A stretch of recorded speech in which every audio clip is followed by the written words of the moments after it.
He puts good people around him. He listens to ideas, and anybody who can say they can go get it done, he's on board. Is the Heritage Foundation the shadow transition team for the Trump administration, as some reports have said? I don't want to suggest that we're making any decisions, but we've been working, just as Paul Ryan said, and we've been working for over a year to collect names of thousands of people who could fill an administration. We've been working on policy manuals, what to do with the regulatory agencies.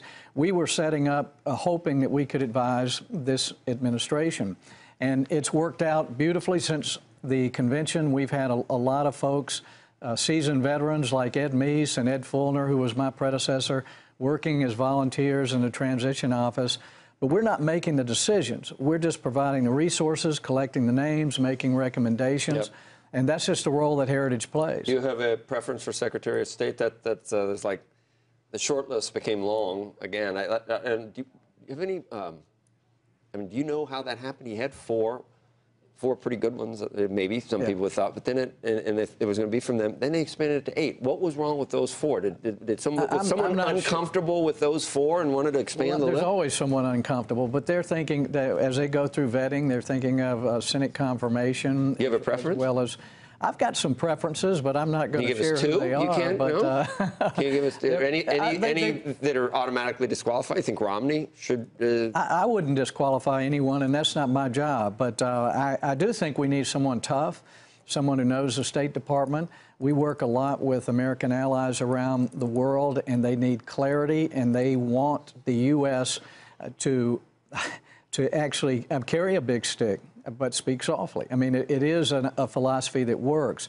And we've been really vague and weak, and I think it's created a lot of restlessness around the world. Mm-hmm.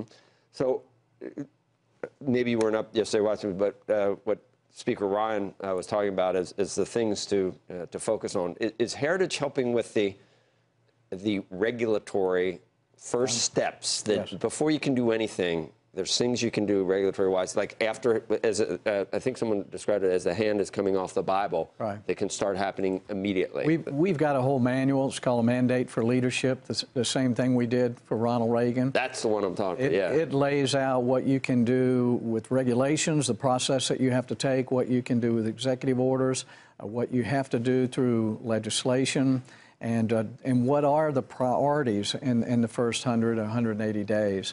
And we've been working with members of Congress for over a year to try to focus, because the last thing a new president needs is 100 things to try to do.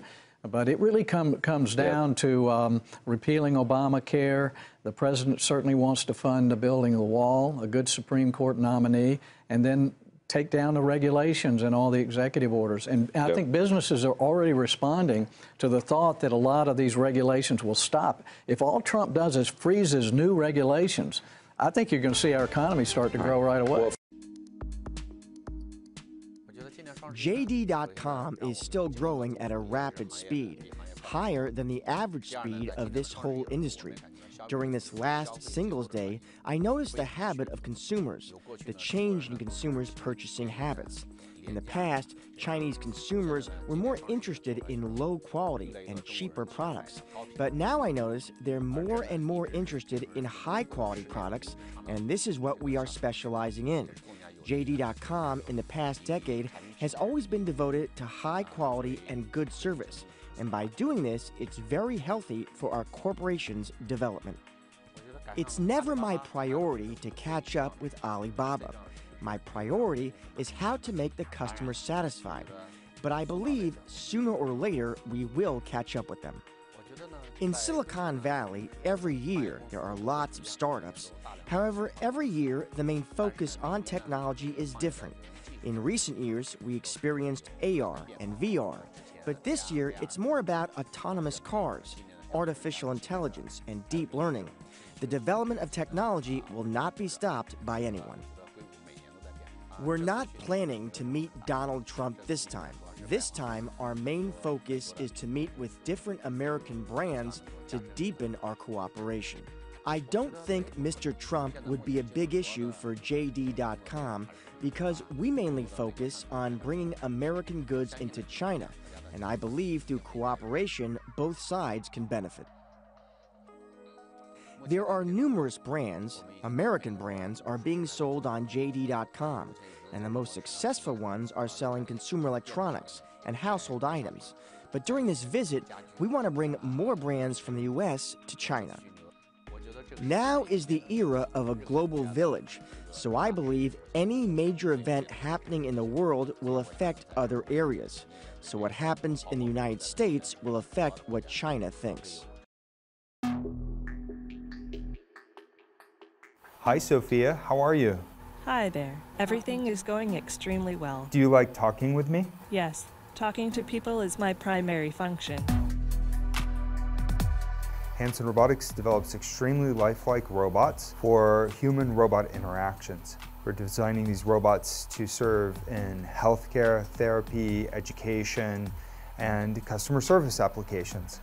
So the robots are designed to look very human-like, like Sophia. I'm already very interested in design, technology, and the environment.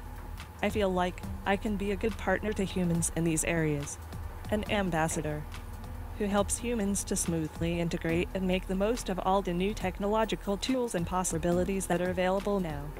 It's a good opportunity for me to learn a lot about people. Sophia is capable of natural facial expressions. She has cameras in her eyes and algorithms which allow her to see faces, so she can make eye contact with you. And she can also understand speech and remember the interactions, remember your face. So this will allow her to get smarter over time. Our goal is that she will be as conscious, creative, and capable as any human.